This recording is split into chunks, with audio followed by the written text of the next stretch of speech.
Kyrie eleison,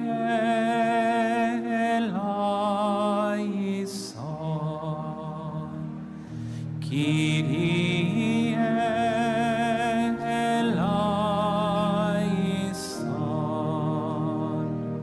Christe eleison,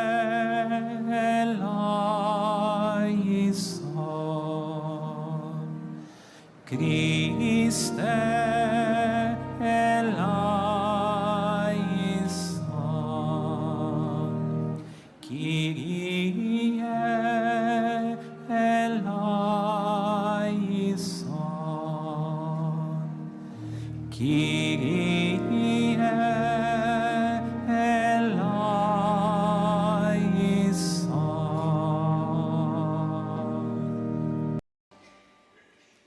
O Senhor esteja convosco.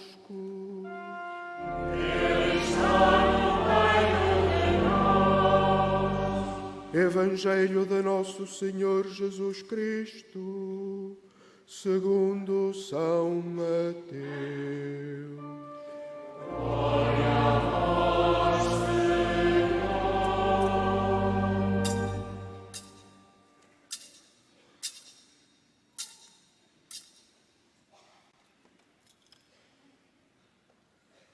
Naquele tempo, a mãe dos filhos de Zebedeu aproximou-se de Jesus com os filhos e prostrou-se para lhe fazer um pedido. Jesus perguntou-lhe: "Que queres?" Ela disse-lhe: "Ordena que estes meus 2 filhos se sentem no teu reino, um à tua direita e outro à tua esquerda." Jesus respondeu: "Não sabeis o que estáis a pedir. Podeis beber o cálice que eu hei de beber?" Eles disseram: "Podemos." Então Jesus declarou-lhes: "Bebereis do meu cálice, mas sentar-se à minha direita e à minha esquerda não pertence a mim concedê-lo. É para aqueles a quem meu Pai o designou." Os outros 10 que tinham escutado indignaram-se com os 2 irmãos. Mas Jesus chamou-os e disse-lhes: "Sabeis que os chefes das nações exercem domínio sobre elas e os grandes fazem sentir sobre elas o seu poder. Não deve ser assim entre vós. Quem entre vós quiser tornar-se grande, seja vosso servo, e quem entre vós quiser ser o primeiro, seja vosso escravo. Será como o Filho do Homem, que não veio para ser servido, mas para servir e dar a vida pela redenção dos homens." Palavra da salvação. Glória a vós, Senhor.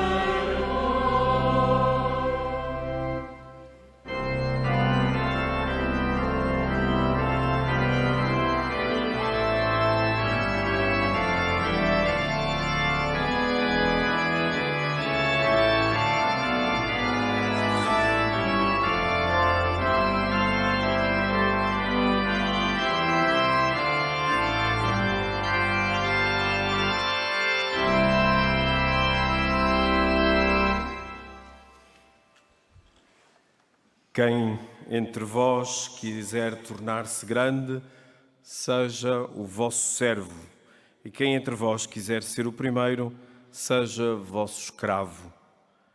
Será como o Filho do Homem, que não veio para ser servido, mas para servir e dar a vida pela redenção dos homens.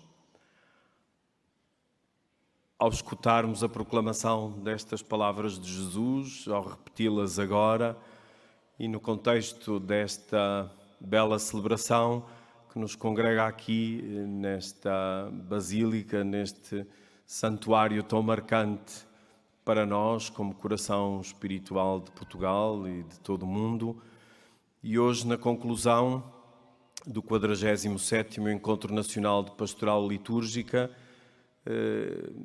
é para nós também motivo de grande alegria poder saudar a todos e a cada um de vós, como já foi feito no início da celebração, e sentirmos-nos todos servidores, os bispos, Dom António Moiteiro e eu, os presbíteros, os diáconos, as pessoas consagradas, aqueles que exercem o ministério de leitores, de acólitos, de cantores, ministros extraordinários da comunhão, de catequistas, em todas as dimensões da catequese, da liturgia e da caridade, na vida pública, na vida política, na vida familiar.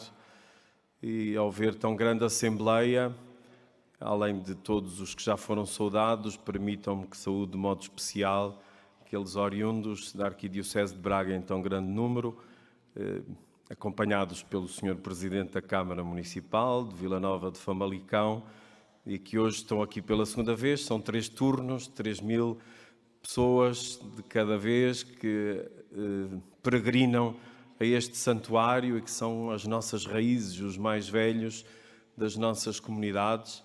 É de saudar e de felicitar e de juntos prosseguirmos este serviço à humanidade e de humanizarmos a própria humanidade, porque quem peregrina a Fátima no verdadeiro espírito não pode voltar da mesma maneira à sua casa, à sua comunidade, ao seu ambiente, porque aqui e concretamente agora, na beleza desta celebração, tocamos também o mistério na escuta da palavra, nesta experiência fraterna em Jesus Cristo e como que na visão da glória. E também trazemos todas as nossas intenções, sofrimentos, alegrias, lágrimas, tensões que confiamos ao coração da Mãe, aquela que é a primeira servidora. Aqueles que aqui estamos, aqueles que nos acompanham através da televisão Canção Nova e muitos que gostariam de estar aqui, mesmo neste encontro nacional, e que por este meio de comunicação podem também participar connosco no mesmo espírito do serviço ao Evangelho. Um dos traços que emerge na atual compreensão dos ministérios, dos serviços na Igreja Sinodal, é a consciência de que a sinodalidade é uma palavra que nos vamos habituando também na nossa gramática de todos os dias, Igreja Sinodal, Samaritana, sinodalidade, caminharmos juntos, sentirmos-nos ainda mais o povo de Deus que peregrina, mas juntos com Cristo, na comunhão com o Papa, com o Colégio Episcopal, uns com os outros, irmanados pelo mesmo batismo, pela mesma Eucaristia, como escutávamos na primeira leitura. É de que isto não é só uma teoria, não é só teologia, mas é uma prática espiritual. Tem que ser uma prática cotidiana. Viver segundo o Espírito de Jesus é um estilo de vida que integra esses 3 elementos que também temos vindo a escutar muitas vezes, mas que tem de ser cada vez mais a nossa prática da comunhão, da participação e da missão. A ministerialidade significa serviço, não de qualquer maneira, mas um serviço conforme o Evangelho, que é a expressão do único e mesmo mistério e ministério que nos salva, que é Cristo. O ministério apostólico em primeiro lugar e depois todos os outros que o Espírito suscitou são a atuação do mistério, como evento inscrito na Igreja de Cristo, existindo a complementaridade entre a ministerialidade e a sacramentalidade, tal como o mesmo Senhor Jesus se apresentou aos seus discípulos. E o caminho é, como escutamos também na primeira leitura, é de humildade, de mansidão e de paciência. O Papa Francisco pergunta: quem é o mais importante na Igreja? O Papa? Os bispos? Os monsenhores? Os cardeais? Os párocos das paróquias mais belas? Os presidentes das associações de leigos? Não. O maior na Igreja é quem se faz servidor de todos, quem serve a todos, não quem tem muitos títulos. Só a conversão nos impele a seguir Jesus. E a conversão é a mudança da maneira de ser, de estar, de pensar, de agir, à luz do Evangelho. Porque só o amor converte, só o Evangelho converte. Não são as nossas ideias ou as nossas pregações, poderão ser também as nossas peregrinações e orações, mas não bastam. É preciso a transformação do coração. E pedir essa graça de um coração novo, de um coração limpo, de um coração luminoso, que se deixa iluminar pela palavra de Deus, por Jesus Cristo. E por isso não é demais repetir: quem entre vós quiser tornar-se grande, seja o vosso servo. E quem entre vós quiser ser o primeiro, seja o vosso escravo. Temos que o interiorizar e viver muitas vezes, porque aquilo que à nossa volta sentimos, mesmo dentro da igreja, não é isto. E por isso este exercício tem de ser permanente, tem de ser cotidiano, e é a graça da conversão, da mudança, para podermos passar do mínimo necessário. Nós às vezes contentamos-nos com o mínimo. Então, na vida da fé, na vida das nossas comunidades, dos serviços, é o mínimo necessário. Mas é preciso ter a coragem de ir ao máximo possível. Porque talvez um dos maiores pecados na igreja seja o pecado da omissão. Nós podíamos fazer tanto bem todos os dias e não fazemos. Por cansaço, por vergonha, por respeitos humanos, sei lá, por tantas outras coisas. Cada um sabe bem de si e Deus sabe de todos nós. Foi do lado de Cristo aberto, de Cristo adormecido na cruz, que nasceu o sacramento admirável de toda a Igreja. E por isso a liturgia, a missa, os sacramentos, são este prolongamento da história da salvação, são o prolongamento do mistério de Cristo. E esta é a beleza da oração da Igreja.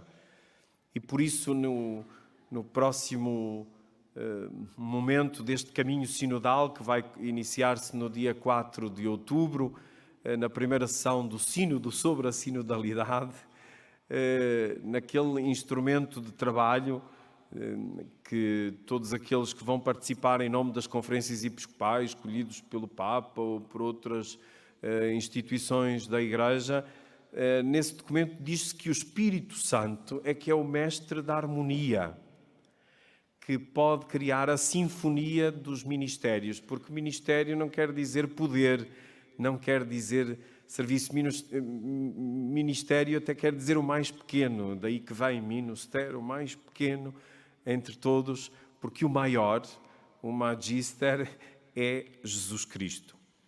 Uma igreja toda ministerial não é necessariamente uma igreja toda de ministérios instituídos. E agora temos para todos os leigos, homens e mulheres, segundo a abertura do Papa Francisco e também já decretado pela nossa Conferência Episcopal e agora em cada diocese a ser aplicado, a instituição no leitorado, no acolitado e no ministério dos catequistas.